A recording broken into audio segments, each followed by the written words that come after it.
Amen. As I said, we're going to be reviewing our prophetic understanding of China, but first we will be going over some of the history that's already been shared. And the backbone for this study is two presentations by Elder Tess, one in October of 2021 for a Canadian camp meeting. It's called An Introduction to China. The other one, the beginning of 2022, 2014, the Sunday Law and Laodicea, where she also adds to that understanding. So we're going to be reviewing those. But first of all, what gives us the prophetic license to be looking at China in the first place? That's the first question. So the first thing we do is we consider our three Sunday Law histories. We've got the Millerite history, the 1888 history, and our history, the history of the 144,000. Each of these histories begins with the time of the end. And do you remember what the time of the end marks the beginning of, that Elder Tess referred to in these studies? The time of the end is the beginning of what? Any thoughts? What is happening in each of these reform lines? Is it the Elder Terrie? Is it the beginning of the end? Yeah, won't argue with that. But in the context of these studies, what she was marking, so you're not wrong, Marie, but go on, somebody. Culture wars? Culture war. It's the beginning of a culture war.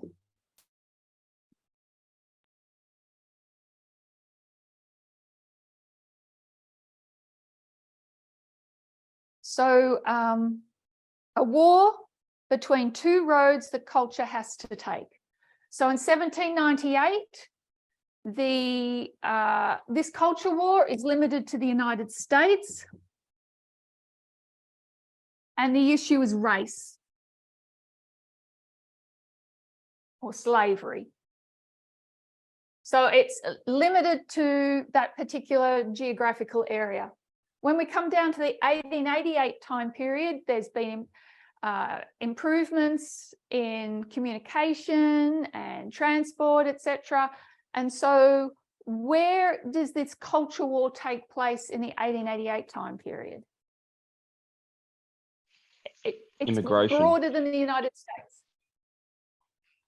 And what's the word we use? So Christendom. What is it going to affect? Christendom.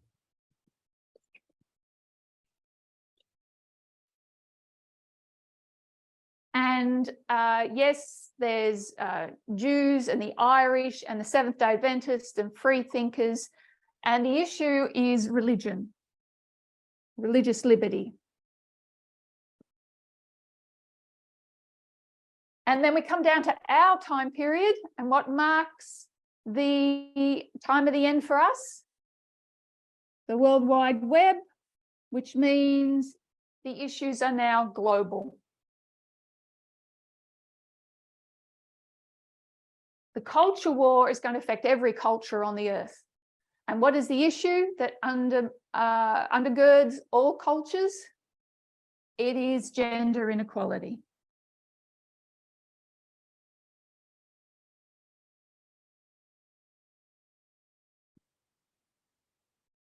So understanding that this is a much broader war than it was in the Millerite time period, in the 1888 time period, that it is now a global issue, that gives us license to look at other countries. So we are going to be looking at China. Now, why China in particular? We also know we have prophetic license because of the Time of the End magazine and its reference to the Time book 1989, the year that defined today's world. So Time magazine put out a book in 2009, the 10-year anniversary after 1989, to highlight what a pivotal year 1989 was in world history. And it goes through the collapse of the Soviet Union, but at the very front page, the introduction to the book is the year that history stopped. And of course, that is just another way to explain the time of the end. And the picture that is put there is the picture of the tank man in front of the PLA, the People's Liberation Army, in Tiananmen Square. It says the unparalleled events of 20 years ago triggered forces that are still shaping our world today. So that is that book that has been referenced many times for very many different issues that relate back to 1989. So that's another reason why we have the legitimate right to be looking at China.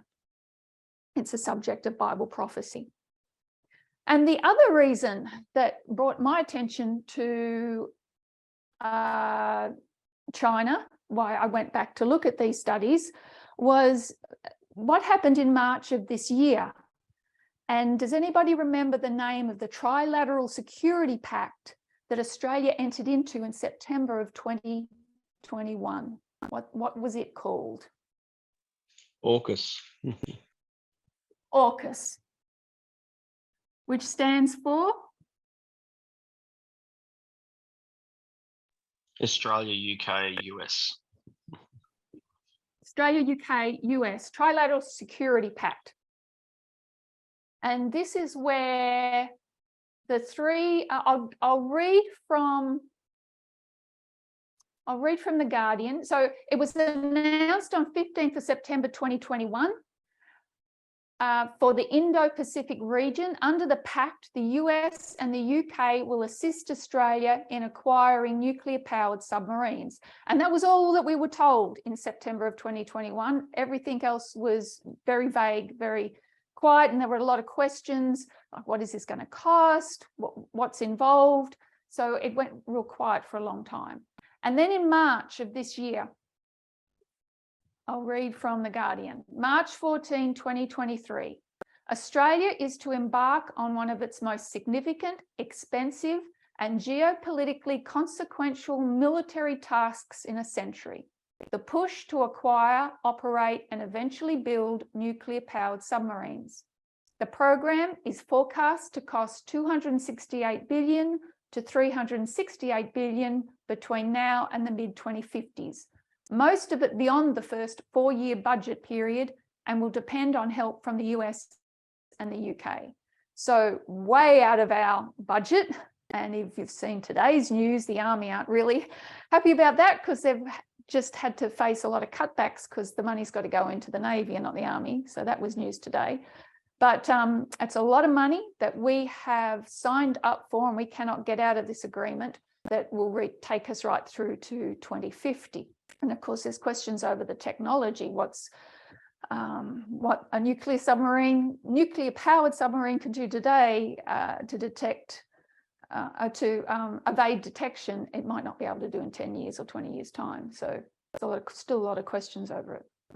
Australia's Prime Minister, Anthony Albanese, said AUKUS plan marked a new chapter in the relationship between the three countries as he joined the US President Joe Biden and the UK Prime Minister Rishi Sunak for the announcement in San Diego.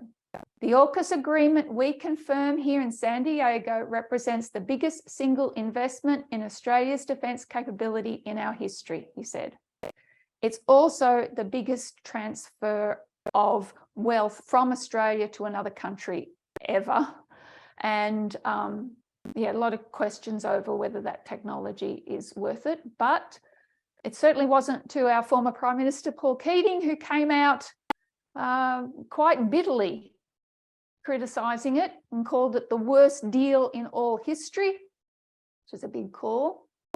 China responded by saying that Australia was participating in an arms race, but the US calls it integrated deterrence. So when you see the word deterrence really means arms race, and we are now a part of that integration with the United States and the United Kingdom. So this is all happening because of China, which has a large presence in the Indo-Pacific, affects a lot of our island nations in the Pacific as well as Australia. So few reasons to be looking at China. So we're going to go through the history, and we won't do the full line today. As you can see, I've taken the reform line and I've squished it down to the end because we might get to 2001, but we'll see. And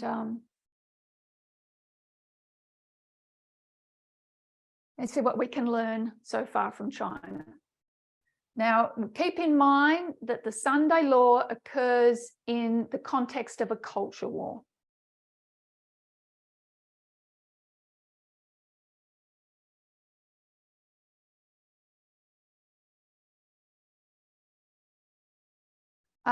And the other prophetic reason that we are looking at China is because of its relationship to Russia, Russia being the king of the South.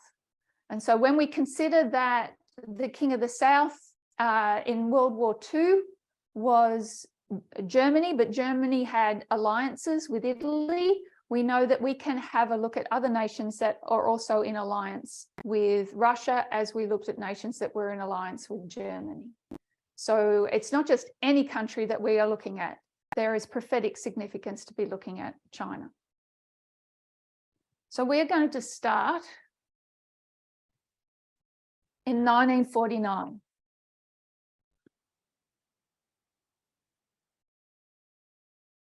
The third greatest war in all history is the Chinese Civil War.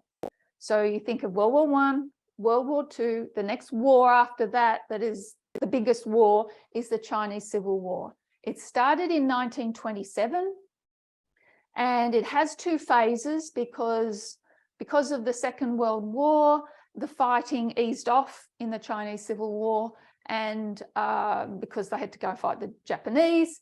So the second phase of the Chinese Civil War begins in 1945, when World War II ends. And it is between a communist-led forces of Mao Zedong and the Nationalist Party, which was an authoritarian government that had been ruling China. The winner of that war was Mao Zedong.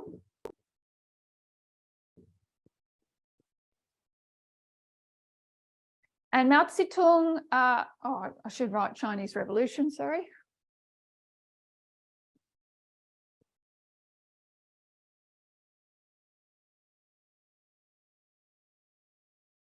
So Mao Zedong. So China becomes a one-party state ruled by the communists. So the state is the People's Republic of China, and the party is the Chinese Communist Party, or the CCP. And of course, the army is the People's Liberation Army.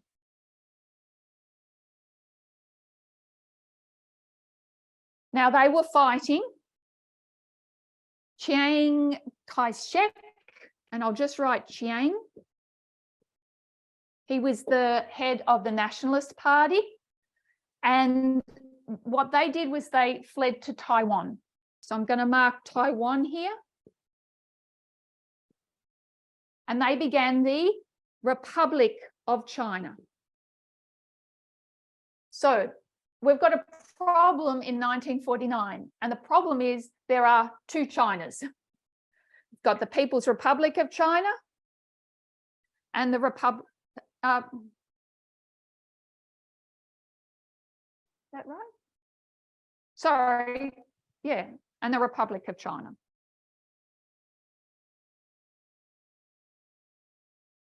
And so they're going to start lobbying other countries diplomatically to be recognized diplomatically as the legitimate China. So who is China?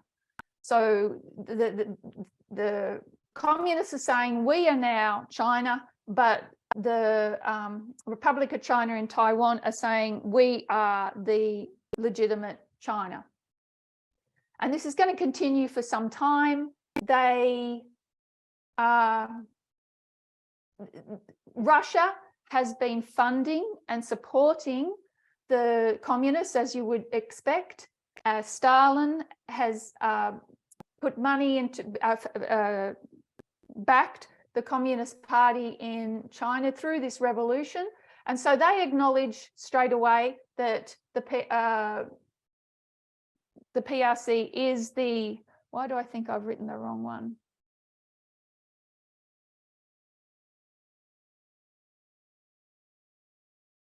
Oh, that's right. So, but other countries are slow to come on board.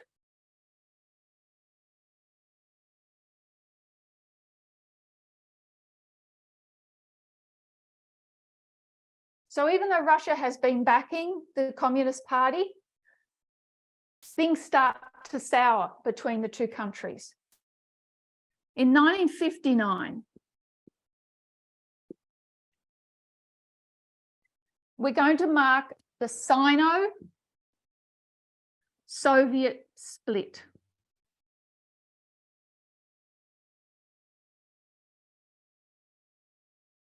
And Russia and China are going to remain enemies right up until 1989. And there's a number of reasons. There are border disputes.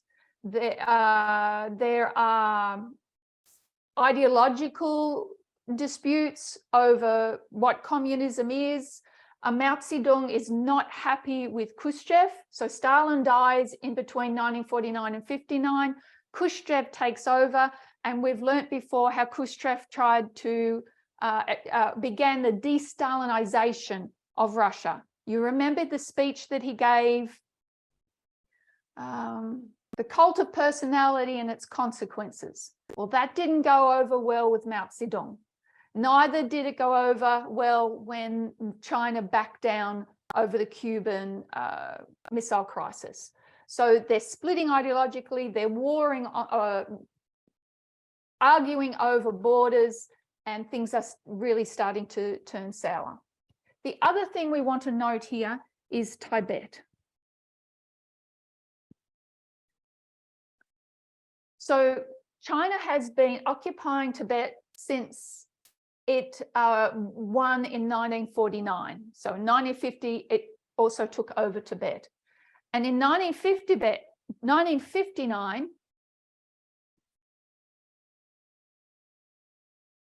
the Tibetans banded together in a revolt. So the PLA, the army, were in Lhasa in Tibet, and they invited the Dalai Lama to come for tea. And they said, we want you to come and meet with us, but you're not to bring any security guards with you. Nobody's to come with you. You just come on your own for tea. The people weren't that stupid. They said no, and thousands marched on the palace of the Dalai Lama, where he lives, a temple, to protect him. And this began a huge revolt. So this big, what China did was it squashed this revolt in a really, in a very strong way.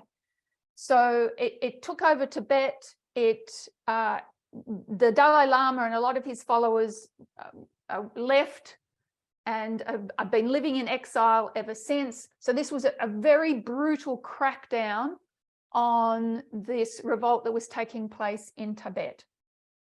Since then, it's estimated that 1.2 million Tibetans have been killed. And in 1960, it was announced that the Chinese government were committing genocide on the Tibetans. So right here in 1959, the first red flags go up on human rights issues with China, and that is Tibet. in 1969, there's a war between Russia and China. And that's over border. And that was a serious war. It almost became nuclear, and it was able to be appeased a little. But they had started arguing over the borders before then, but it escalated in 1969.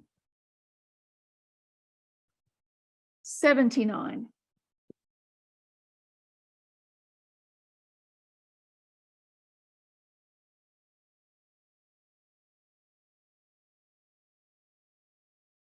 Okay, so prior to 1979, the United States and the People's Republic of China had never established formal diplomatic relations.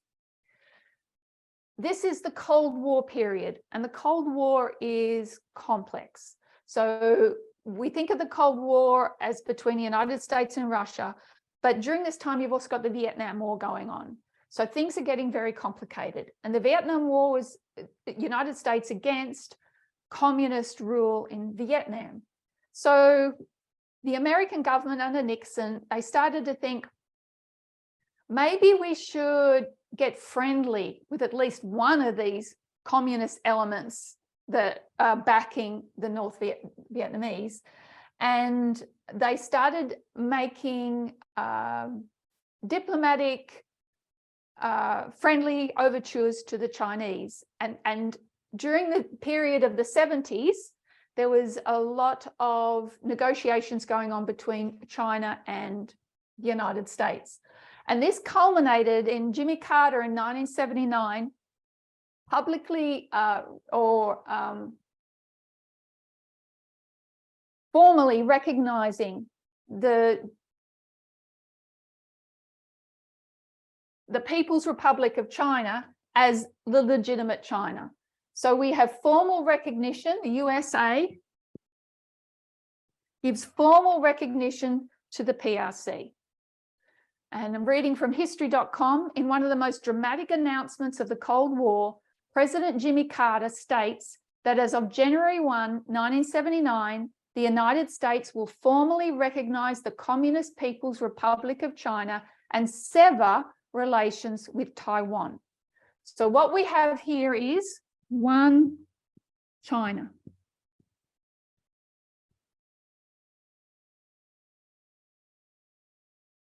So what we want to note here, and I'll just find this.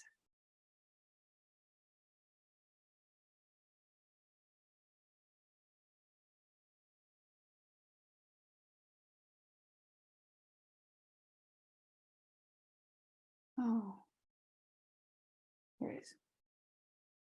I want to read to you what Jimmy Carter said, the official part of the official announcement.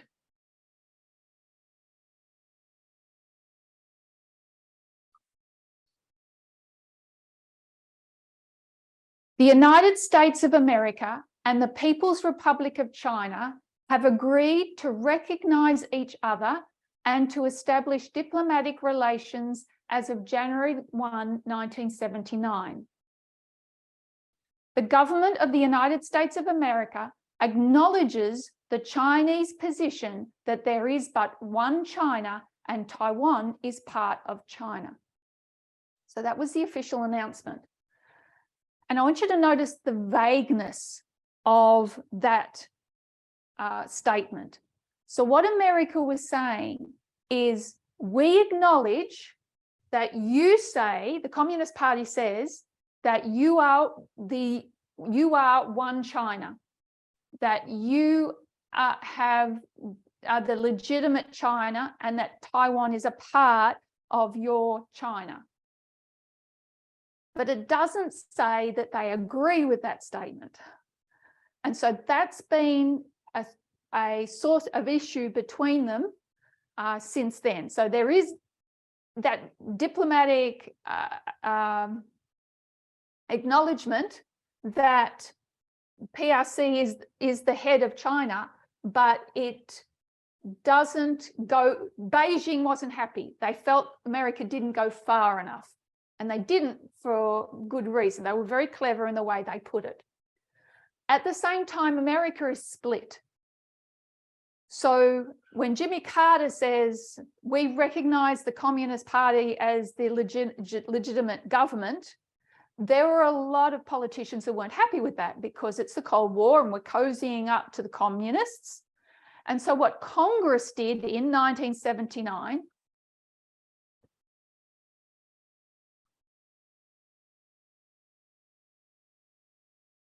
is it brought the Congress brought in the Taiwan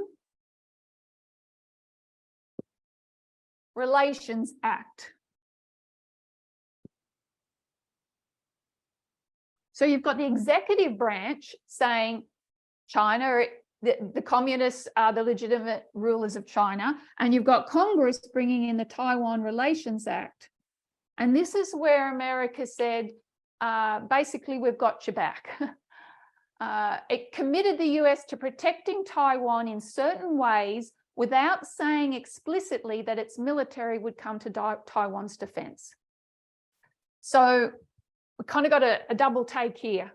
And yeah, so things haven't been really good between China and the US. It's improved, but they're still, they're still not happy with the way all this was done and worded. So are there two Chinas? Are there one China? And which one is legitimate China? So did the US really support the Communist Party there? So that's 1979. The other thing that marks 1979 is the beginning of growth of the Chinese economy. So economic reforms. This was an important time for China to separate itself from the way it had been running the country under Mao Zedong, and they are now going to begin a different tact economically and the way they run their economy, and also with industry. So there's three threads really we want to be following through this line. The relationship between China and Russia, the relationship between China and the United States, which involves Taiwan, and the other one is human rights, and they're threaded. So we are kind of looking at them separately, but they are intertwined. So here we see the United States formally recognizing the Chinese government. We see economic reforms, but something else of significance was introduced into China in 1979, and that's the one-child policy.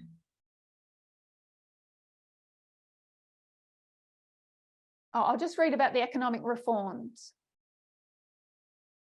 In 1978, shortly after the death of Chairman Mao, the Chinese government decided to break with its Soviet-style economic policies by gradually reforming the economy according to free market principles and opening up trade and investment with the West, in the hope that this would significantly increase economic growth and raise living standards.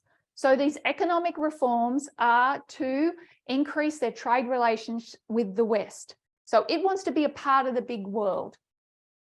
And the world, America is starting to realize the significance of China. It has through the 70s, and that's one of the reasons they decided to try and make things sweet with them.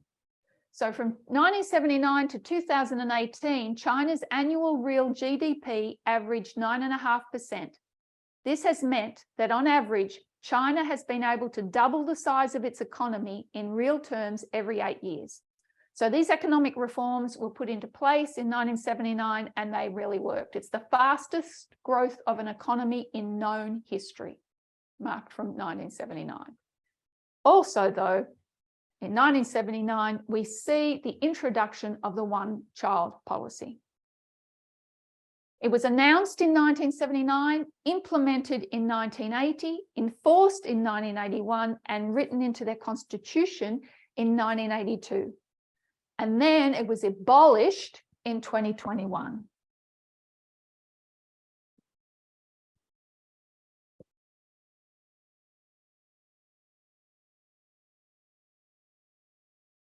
So let's talk about the one-child policy. As one commentator said, China's one-child policy is possibly the largest social experiment in the history of the human race. The 20th century included the inception of modern family planning, which restricted the fertility of hundreds of millions of couples around the world. Due to concerns about the world's unprecedented rate of population growth in the mid-20th century, some aid agencies and international organizations began to support the establishment of family planning programs. About 40 years later, in the mid-1990s, large-scale family planning programs were active in 115 countries. So in the middle of the 20th century, a lot of countries, they're just starting to discuss population growth, and that was causing some concern. So family planning was introduced across the world in many places. China's one-child policy is the largest among the world's family planning programs. In the 1970s, after 2 decades of explicitly encouraging population growth, policymakers in China began enacting a series of measures to curb it. The OCP was formally initiated in 1979 and firmly established across the country in 1980. It was the first time that family planning policy became formal law in China, differing from birth control policies in many other countries. It assigned a compulsory general one-birth quota to each couple. So all the other countries, it was voluntary. China was different because it was compulsory, so it was law. According to the World Bank, the fertility rate in China dropped from 2.81 in 1979 to 1.51 in 2000. The reduced fertility rate is likely to have affected the Chinese labour market profoundly. So China's one-child policy is the biggest social engineering project in human history that places women's reproductive autonomy at its heart. Before the one-child policy and other state-led initiatives of birth control, abortion and contraceptive services were promoted to facilitate the entry of women into the workforce, as well as to protect natal care. So prior to 1979, there was family planning, and abortion and contraceptive services were available. This was, they wanted, because they got economic reforms, they need people, you need workers, and men and women. The one-child policy, and with the advent of market economy reforms, this approach towards women into workforce fell apart. You would have thought that it would have helped women get into the workforce. It didn't. While some scholars have argued the obvious advantages of the reforms on women's education and empowerment, there are others who argue that although women acquired more and more skills to compete with men in the workforce, the gender discrimination increased in the market at the same time. As post-reform China saw a revival of patriarchal tradition, beliefs in gender essentialism, emphasis on biological differences, and relegating women's status as inferior labourers, it saw a comeback. And that's from a 2019 study by Li and Jiang. That's quite well-known study. And what it shows is that everything went backwards for women in 1979. The economic reforms, together with the one-child policy, and also, as we see, the increase in traditional values that the Communist Party needed to instill in order to control the populace, this all led to a really bad situation for women and girls. There was abandonment of girls, adoptions. I think something like 150,000 girls were adopted into the United States since that period. Female infanticide, so they were just killed, and missing girls, which means nobody knows what happened to many girls. They're just called the missing girls, presumed dead.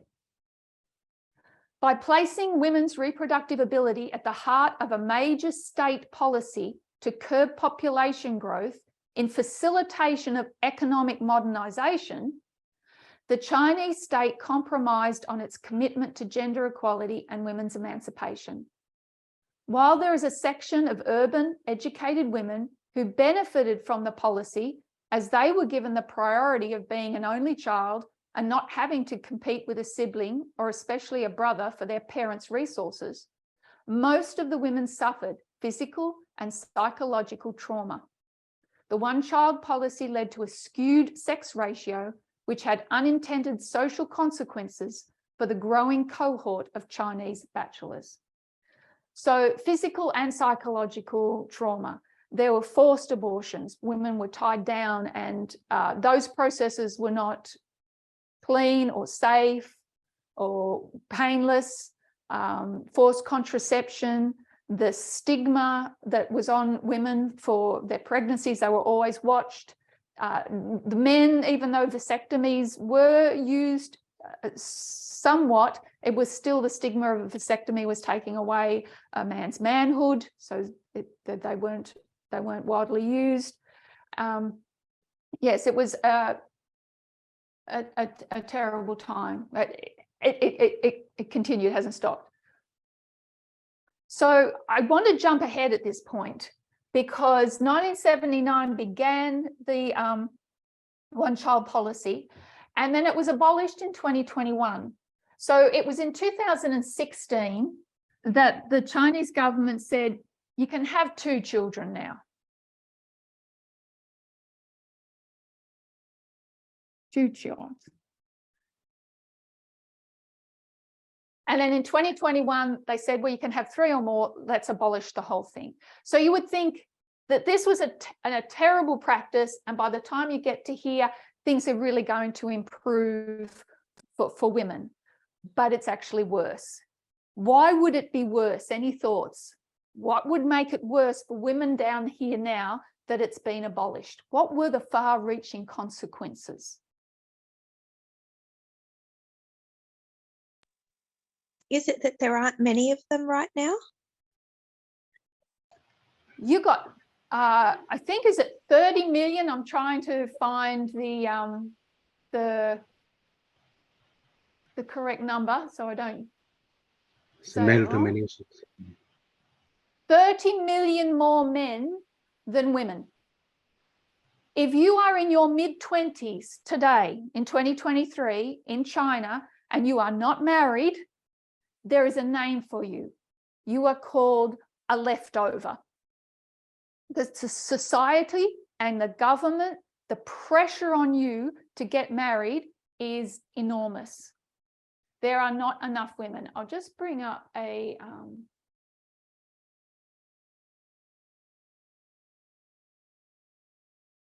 graph.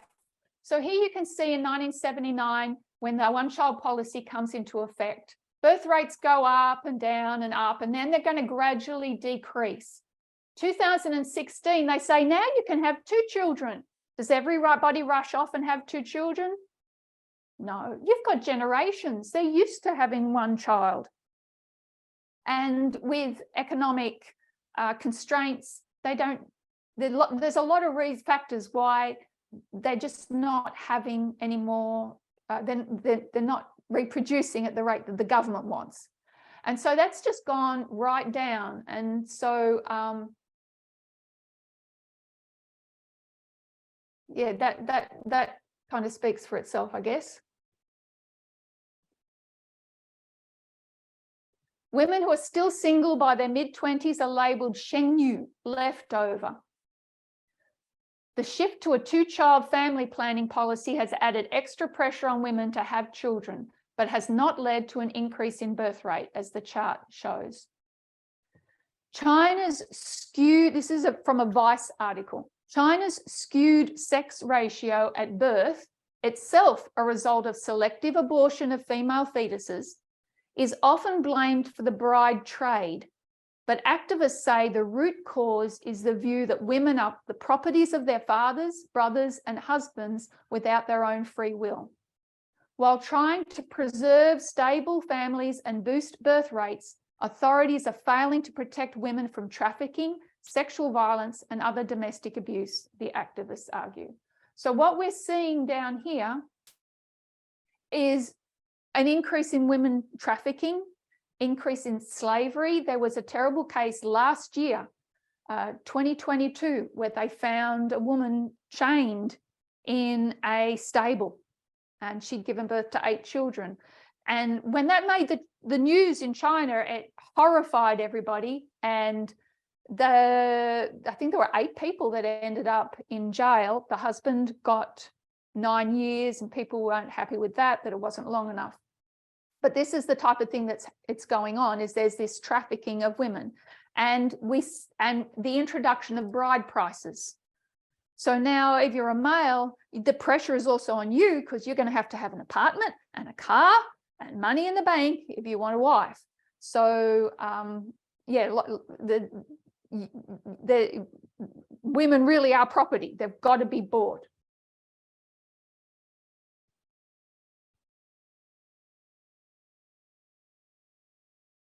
So there are 30 million more men than women. So how does the government plan to even out the gender ratio in China? They have all kinds of plans, partly economic, but what do the men do that aren't able to marry? And that's the situation that is in China at the moment, is that they cannot find wives, and so there's been an increase in the trafficking of wives. They are being taken from Cambodia, from Vietnam. They take disabled women because really they just need to be breeders. And so the assumption is that families are selling their disabled girls, get a price for them. So 1/3 of the women that are being trafficked are disabled. You've got the situation where you might have a disabled man in a village. So the village will come together, raise money to go and buy that man a bride. And the officials will come in, the police will come in and say, this isn't good because trafficking is illegal. And the people might riot. They've just spent good money on a wife. So the government has a choice. Do we keep stability, or do we provide, or do we protect women's rights? And the priority is on the stability of the country. So even if it gets to court, the judge will say, look, I'm sorry, you've been trafficked. That's really horrible. But, you know, you're married now. We'll get him to apologize. And, you know, you've got children. So let's just keep things happy. And that's what's happening across the country. So whether it's down here with the one-child policy or down here with the leftovers,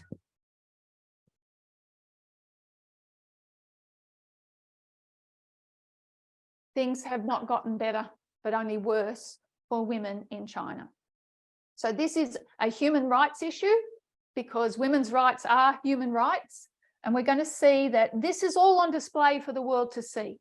The world saw what happened in Tibet. The world saw what was happening with the one-child policy, and that's going to continue through. And the world says things but blinks, really, because what the priority is the economy. Okay, so that's going to bring us down to 1989, which is probably where we'll finish. So 1989, it's been 30 years since the violent crackdown on the demonstrators in Tibet. And there's fear that they're going to want to demonstrate again. So the Chinese government is worried about Tibet. There's been a swelling of demonstrations in Tibet leading up to 1989. And so what the Chinese government does is it sends the PLA over to the border. And they, again, there's a massive crackdown and they institute martial law. And hundreds die in Tibet. So we mark Tibet here in 1989.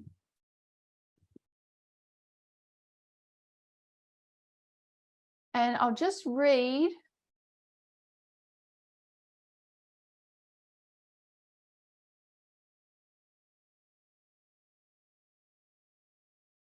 Oh, where's that gone? Here it is. This is from the New York Times in March of 1989. Experts on Tibet say the anti-Chinese unrest there represents the most serious challenge to Beijing's rule since the violent uprising that began 30 years ago this week. The 3 days of clashes this week are the latest in a series of demonstrations over the last 18 months by Tibetans calling for independence or protesting what they maintain are discriminatory Chinese policies.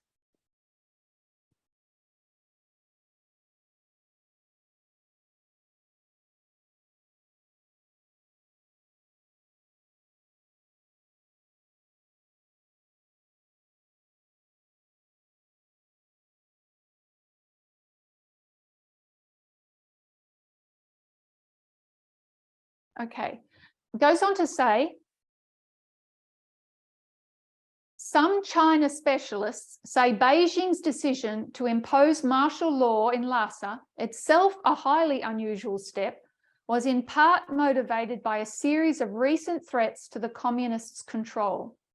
These include inflation, widespread official corruption, and signs of local independence, like the sudden migration of hundreds of thousands of workers to the southern city of Canton in search of jobs. The party's great fear is that the perception that it is losing control will lead to student protests and then worker protests, and then the whole country will be out of control, said Merle Goldman, a professor of history at Boston University. Things aren't too good for China at the beginning of 1989. And they are worried that if they do not stamp down on Tibet, that things are going to get out of control with student protests and worker protests. The problem, so they bring in this martial law in Tibet, and it's brutal. And the people in China, they're not paying any attention because that's stuff over on the border. That's what the army does with other people. They would never do that to us. So there's a swelling of discontent within China itself. We often think of that as student-led protests, and we mark the death of Hu Yaobang,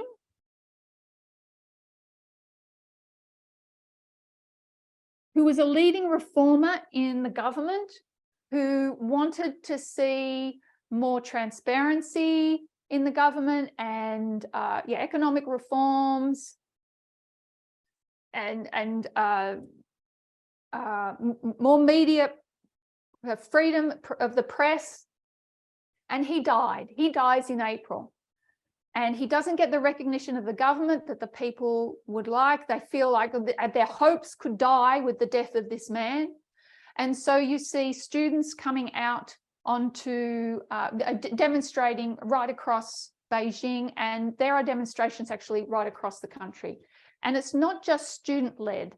There are elites, intellectuals that are wanting increase in wages. There are workers that are not happy. But there is also one study that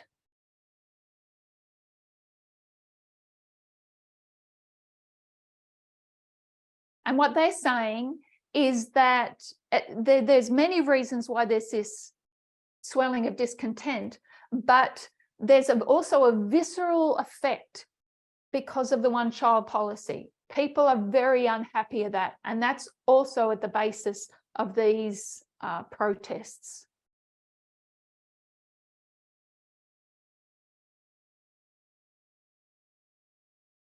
So June 4, Hu Xiaobang dies. His body is finally taken to the Monument of the Heroes in Tiananmen Square, and a lot of people come out to protest and demonstrate. And on June 4, we see the Tiananmen,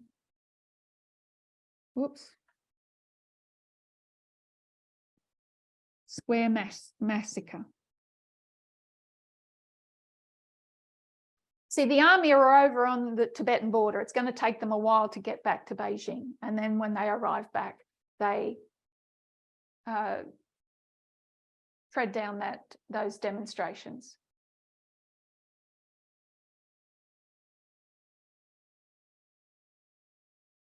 The protests started on April 15 and were forcibly suppressed on June 4 when the government declared martial law and sent the People's Liberation Army to occupy parts of central Beijing.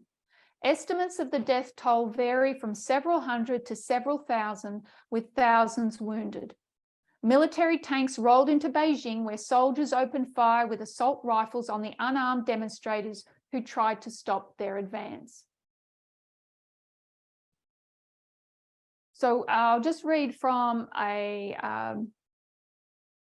scholarly review. So a lot of this information about Tiananmen Square is not known because it's been suppressed, but over the last few years, there's been some diaries and documents leaked out from China, and scholars are able to put more of a figure and get more of an insight on what happened. So estimates are that it's probably around the 2,000 mark that died that night. The Chinese Communist Party said it was a couple of hundred. The big end of that was about 10,000, but it was probably about 2,000. And it all happened at night. That's why that picture of Tank Man, it's a good picture, but it's not really indicative of what happened that night, because it all happened in the dark. And if you were a demonstrator, you get shot. If you had a camera, you got shot. If you went down to the square to see what was going on, you got shot. If you went to your window to watch what was going on, you got shot. People got shot because they went to their window to close the blinds because they didn't like the noise. People got shot because they went to the square to sell their watermelons. So it was just a brutal crackdown. And there was a lot of personal anger and trauma related to the one-child policy that the government hadn't factored in. Yeah, so what these scholars are finding out is that we think about it as a student-led protest, but it was actually much broader than that. And this begins what is known as the endless purge.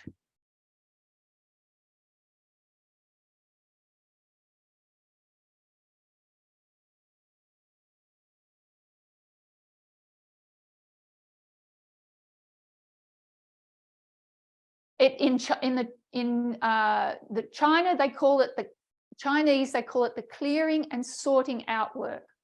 And what it means is everyone that marched in the protest or went to a sit down or carried banners or who gave money to the students, anyone who participated in any way, they had to confess and report on their mistaken understanding. And there were standardized forms for this. So you gave a form where you listed what you did and why you did and why you were wrong and why you agree that what the government did was right, and you signed it. You had to sign up for that. Every party member had to re-register. So what this did is it marked a turning point in Chinese history where you had to lie to protect yourself, or you had to be quiet to protect yourself.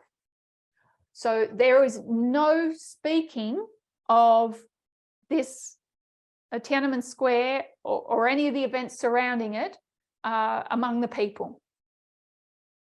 And we'll talk about that when we look at down 2021, because, you know, people talk, but you just don't talk out in the open.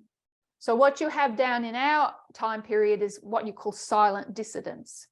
So the people, it's almost like a social contract. Okay, we'll be quiet.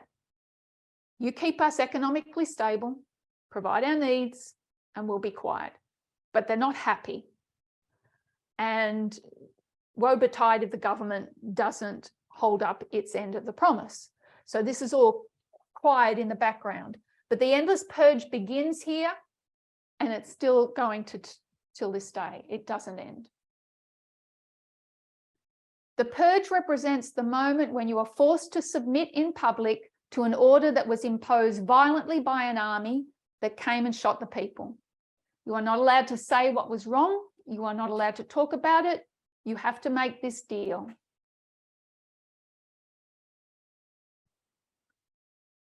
Okay, so that's 1989. The other thing is the Sino-Soviet summit.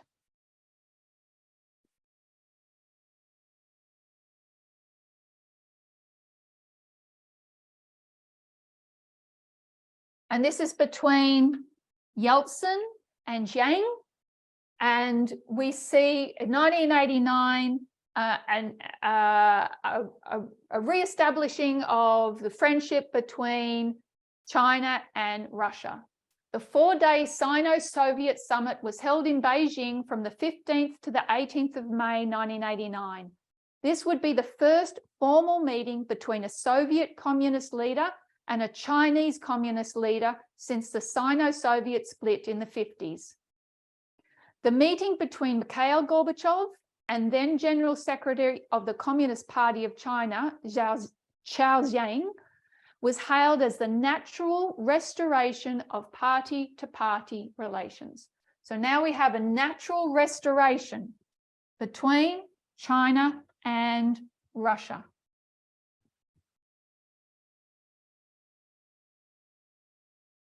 The summit meeting, the first between the two countries, is just since 1959, is described by both sides as marking the beginning of normalization of relations. However, the domestic atmosphere in Beijing was decidedly abnormal because of continuing protests. They had to shift their meetings because of the protests. So that was an embarrassment to China. So also behind the crackdown in Tiananmen Square was this embarrassment that, you know, they couldn't move, they couldn't take their visiting leaders to, you know, the tourist spots because of these, and actually have the meetings. They had to be shifted around. So 1989 was a big year for between Russia and China. So all we've done really is we've looked to the lead up to the time of the end. We noticed China Russia relationships, how they were sour up until 1989, and now they're going to, and now, as we'll see further on, Putin and Xi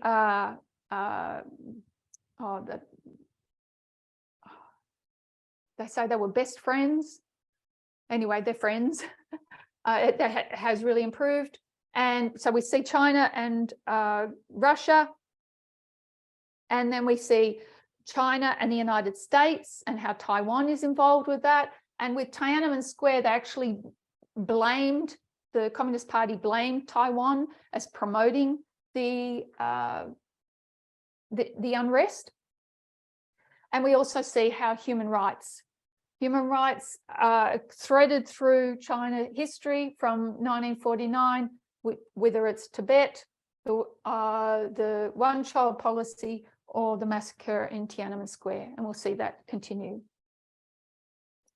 So that's where we'll leave it for today, and we'll start back next time. We'll look at 1991 and 96. So let's close in prayer.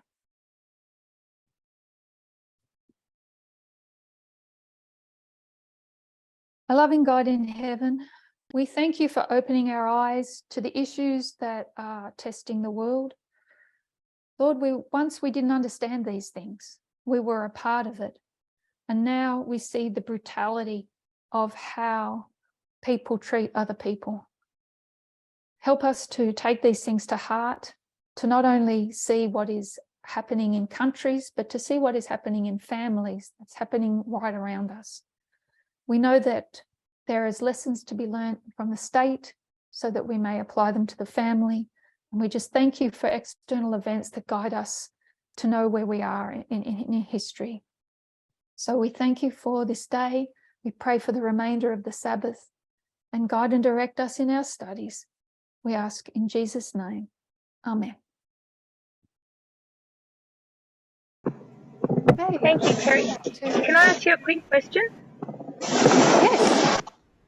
Just on the one-child policy, was that just sort of central to China in China, or did they sort of push that onto Tibet and Taiwan as well? It was just centralised in China.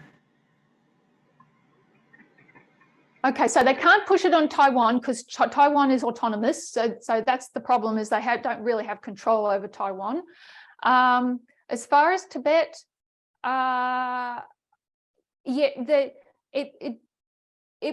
it's one of those things that was harder to implement the further you got out of so it was policy for all of China, but in some of the remote villages it was hard to implement. They they had what would happen is the villages would enforce it themselves. So you really had to hide from your neighbours. You know, people wore big clothing. There was nothing really that you could run away from. So I think it was meant to be. So when we think about what happened with Tibet, this is what's going to lead into how they're going to treat the Uyghurs. It's nothing new. What they did doing to the Uyghurs is what they did to Tibetans. But just how much they could enforce was difficult because of remoteness, etc., and the limitations of an army. Can I just ask? Oh, sorry, Rachel. Did you have some more to say? I was just thinking. Oh, okay. No, because I was just thinking with what Rachel said, and the thing is, they were already sort of setting out to commit genocide in in Tibet anyway. So if they're trying to commit genocide in general, I guess they're just trying to get rid of them regardless. So I guess that would have been another factor maybe. Yeah, you can't have too many of them. You have to control the population, and you can do that through fertility. You can do that through just shooting people. So the student protests here, it's not, so you had this one-child policy really did affect people at a deep level. They were very unhappy about it. But there was also what they called, well, they would just arrest people. I think the one strike policy, something like that. It's like you had a card, and if you got one strike, you were taken away, you were arrested, you could be executed. So people just disappeared. As you see in other countries, you hear about disappeared people in other authoritarian countries. So there were a lot of things that people weren't happy about. But yeah, it was human rights is just embedded in the Chinese culture, and then you've got them trying to have good relations with Russia and good relations with the United States, and everybody wants a really good running economy, and we need China, so human rights are going to get overlooked. But back to your question. What was your question? It wasn't so much a question, it was just more a comment that it seemed to me that which you kind of brought up. You could control the population by putting in policies, and those closer to the central government would have to be obviously enforcing those policies. But really with Tibet, they were just getting rid of them regardless. So it didn't matter whether you were forcing policies or shooting them in that sense, or getting rid of them in any other way you could. Yeah, 1 in 6 Tibetans died. That's a awful. big percentage. That's huge. Yeah, and it's still not good there. It's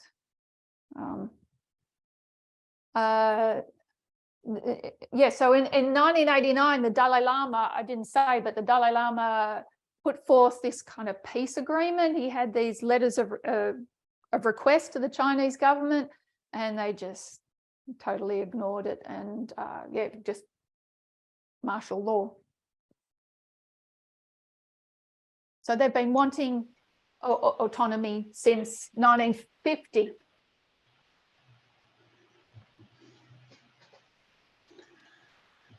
In 1959, there was that Sino-Soviet split. After you presented last time, and I'll share with the group that my dad and his family come from yes. China. They're Russians, but they escaped into China over the mountains from Russia, the end of around the Russian Revolution era, and they settled in the Uyghur region. So that's where my dad grew up till he was about, I think, 16. He grew up in the Uyghur area. Then because there was threats of sending them back into Russia, they decided to try to leave China, and they moved to Shanghai in order to try to get out of the country. They were going to get sponsored, hopefully, to Australia. They got stuck in Shanghai for 2 years because they couldn't get out of China. China wouldn't let them leave. But it was in around 1959 when this split occurred that China was like, okay, we don't care. We don't need to send you back into Russia because we're angry at Russia. So we won't help Russia. We'll just let you go. And they let my grandparents and family to actually leave and go to Australia. It's because of that split that they were able to leave China at all. Yeah, fascinating history. Tumultuous times. To live along that border, to be in Russia and to be Chinese, or to be in China and to be Russian, it was very difficult. I've listened to other stories since you shared that with me, and there were some brutal battles between them. When we mark a war here, but during that time there are battles between villages and towns, and yeah. So some of those towns have museums and memorials to them, and some of them you just don't talk about it anymore because it's just horrifying. Really Hi, Terrie. Yeah. Referring to Taiwan, I think Congress and the president has made their stand that they will defend Taiwan if China will attack them. So where that will lead, these 2 days was with the statement that President Carter was made, it was a smart one to sort of leave that open. And now they really shows where they stand with it. So I think we'll cause great problems because Chinese now you can see they are building up already. Yeah, so we can see that it's been a problem back here since 1949, and we'll be talking more about Taiwan as we head through. But I also remember that we've read the 10 risks for 2023, and Taiwan is a red herring. So it's not going to happen this year, and 2024 is going to have its own issues. So, but Taiwan is very much a part of this picture for a number of reasons, and we'll get to that next time. But yeah, so I think we can safely not get caught up in the hype of of Taiwan this year. We can trust that risk that it's not going to happen this year, but that doesn't mean, you know, leaders make bad decisions. What did Putin do? He went into Ukraine. That's a bad decision. What did Elon Musk do? He bought Twitter. Bad decision. That's what happens when you surround yourself with people that are just going to tell you what you want to hear. And now Xi has got that. So he could make a bad decision, but I doubt it will be this year. But yeah, so we'll continue looking at Taiwan as we go through it. Why it's so strategic. I mean, we are approaching Sunday law now, right? And is the devil sort of showing his true colors through the action of the nations, getting ready, or wrap up to that one? Yeah, I think that's a part of it. The nations are angry. And I guess we have to have an intelligent understanding of it, where it's just not, oh, nations are angry, but what's the story behind all this? You know, why? Because behind it all is this issue of human rights and you know, caring for each other, or just power and control. So what you see in communist China is that it is about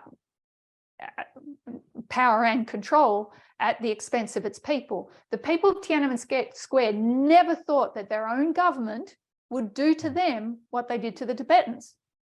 No. Yeah, but they did.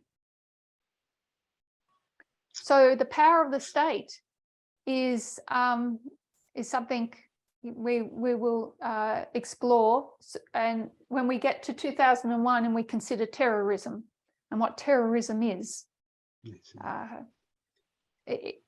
we'll be looking into that more as well, because we can see that there's terrorism right along, but terrorism can be used as a handy tool when you want to create peace. Thank you, Elder. Excuse me, sorry. You continue, Molly. I didn't realise you had finished. No, I'm done. I was just going to ask what this is revealing. Could you put it in a nutshell that it's patriarchal at play when you have the state, or these governments trying to do what they do, dictate, that it is patriarchal in play, and that as you said in your prayer about, can we, you know, then apply it to our families, then is that you know, can we apply that to our own lives? Are we trying to control other people, or would that be correct? Yeah, absolutely. This is patriarchal. Yes, the way state rules, if it's not ruling, we're heading there. Yes, that behind all this is patriarchy. It is state controlling the people, like you would have a husband control the wife. The endless purge. You be quiet, you acquiesce, you be silent, you submit, and we'll got a good deal. I'll look out, I'll provide, I'll look out for you. Woe betide if you open your mouth. Okay, so this is we see the same thing happen. So you got a small scale domestic violence, and you got big scale state violence. So people say, oh, why are we studying world events? Well, it's just large scale domestic violence. It's not domestic, sorry, it's just large scale violence. And all violence is patriarchal based. Thank you.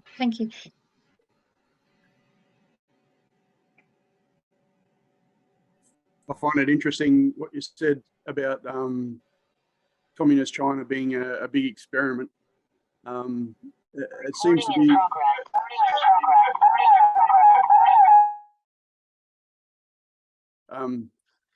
communism itself seems to be a huge experiment, and it doesn't seem to ever have accomplished its goals. You know, it was an attempt to do away with oppression, and they've been as bad, if not worse, than you know what they were trying to escape.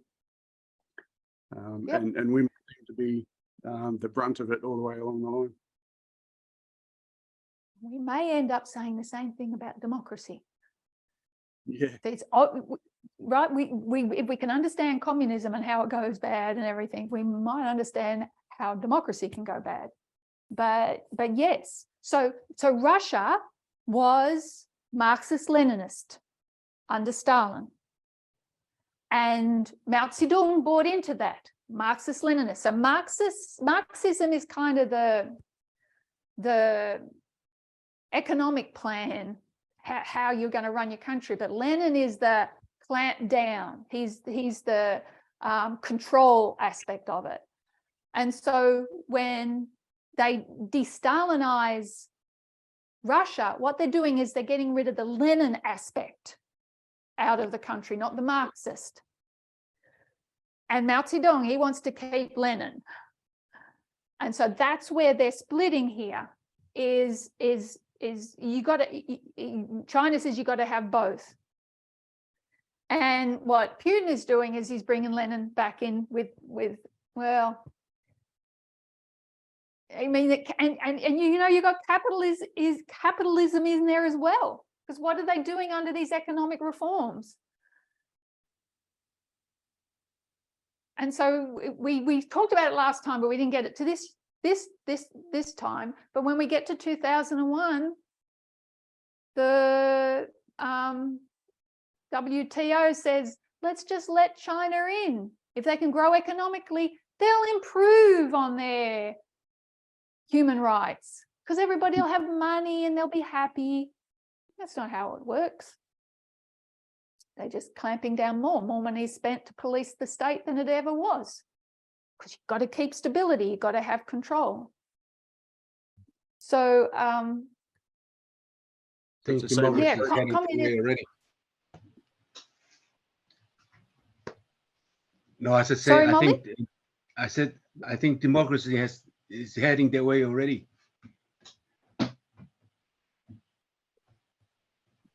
Yeah, we need to, it's like how you need to understand the right in order to understand the left and to be able to sift it.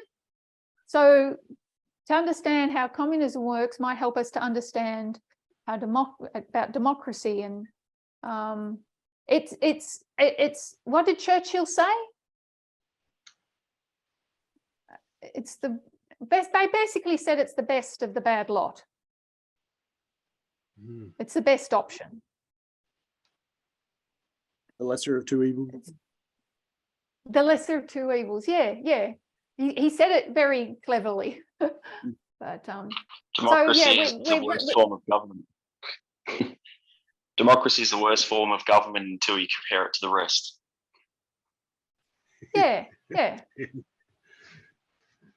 Yeah, and that's, you know, we're heading to Sunday law, which is 2024, which is the first time in history you're going to have democratic elections in the United States, in the United Kingdom, in India, Indonesia, maybe Ukraine, European Parliament,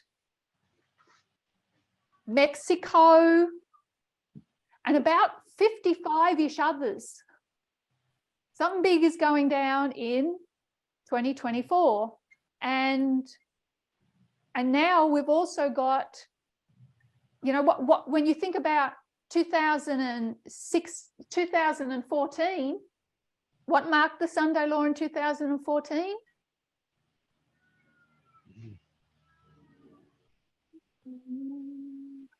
What was the main thing we used to say? I know there's a whole heap of things now, like, you know.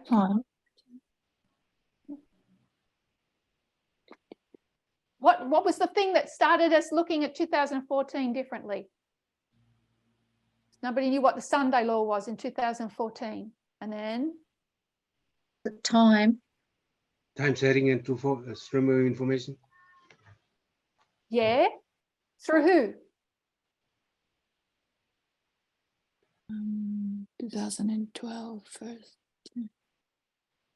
Cambridge Analytica. Yeah. 2014 Cambridge Analytica, because what are they using? What's the technology they're using? Mind. They're not, Mind they can't control your mind. They don't control people's minds. That's a bit of a furphy. Internet, you mean? What did they use? Facebook. Facebook. Right? So now it's not about Facebook. Now it's about AI. You know, the technology's improved, and we've got all these elections and all this way to get different information to people. You know, you can see what's heading towards 2024. It's just going to be a mess. When you're looking at China, it's a one-state country. There are no elections, but we can still learn about how they control information and how they control their people. So we're looking at communism, and then, you know, we'll be looking at democracy too. So yeah, how are we going for time? Is there any other questions? Me, please. Purging. You mentioned in relation to Tiananmen Square, but I see purging also when they introduced that OCP, the purging of the population, and the results. Patriarchy sort of overpowers the culture, and women suffer a lot more. Is that kind of? So the endless purge, it's not about killing people, although people died. It's about controlling the narrative. It's wiping, and I didn't really explain that well, so we'll start there next time. Wiping the memory of Tiananmen Square out of history. It just doesn't figure in Chinese history at all. And we don't know much about it. Our understanding of it is limited. They've purged that. So when you crack down, the next thing you've got to do is create amnesia. America did that when they dropped the bombs on Hiroshima. We don't even think about it today. We don't talk about it. You do something horrific and then you create an amnesia. And so this is what the Chinas did, that the endless purge. There is no, they doesn't figure in the Chinese consciousness, except among the silent dissidents. There are people, I mean, if you lost your only son in Tiananmen Square, you don't forget. You might be quiet, but you don't forget. And you might say, you know, you might have another child or whatever, and you might, does get talked about in families. So there are generations of silent dissidents. Might not have been alive then, but it can get talked about in families. Yeah, so the endless purge is to create this amnesia of the whole event, so it doesn't get remembered. So I didn't explain that well. It's not about killing people, although people died. People were imprisoned, people were tortured, and a lot of people had to flee the country. Now you've explained it very well. Thank you. But I didn't when in the study. So yeah, I can make that clear. I'll begin there. Yeah, like you, So it's not like rewriting history. It just wipes it totally. Wipe history. Don't need to rewrite it. It just doesn't occur. Right. It's a blip. But there is a connection. Wiped history, it doesn't occur. So you've got nothing to remember. If you can't see it, it didn't happen. There's no footage of that night. There's no photos. There's really very little information about what happened on June 4. We got that picture of Tank Man. It tells us very little, but we love it. Because look at this one man standing up against those tanks. It was broad daylight. They didn't run over him. not with everybody looking. You do it in the night. Elder Terrie, I'm just wondering, with the importation of these cattle baby makers from around the world, whether they're not concerned about keeping their race pure, and that the mixing of the nationalities might cause a problem in the future for them, because they might say, oh yeah, but you're not pure Chinese, that kind of thing as well. Well, that kind of happens along the border anyway. So, you know, there's inner relationships between the Russians and Chinese, like you would have along any border of those countries. We don't, it's kind of different here in Australia because we're such an island. But yeah, I don't think that all they need is a woman. That woman's Cambodian. It's patriarchal. Doesn't matter about the woman's lineage. It's about the man's lineage. If the man is Chinese, those children are going to be Chinese. Still have the mindset of the women being a pot of dirt. Yep. Just a womb. So it doesn't matter where they come from. So there are, so back here you had the missing ones. They died. They got killed. Down here you have the missing ones. They're trafficked. They're not dead.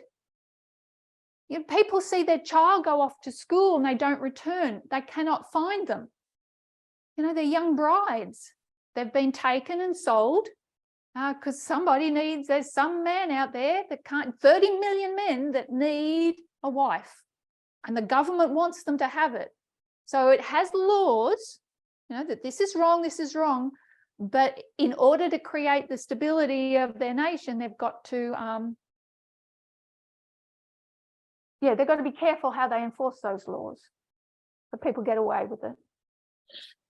Thank you very much for the enlightenment.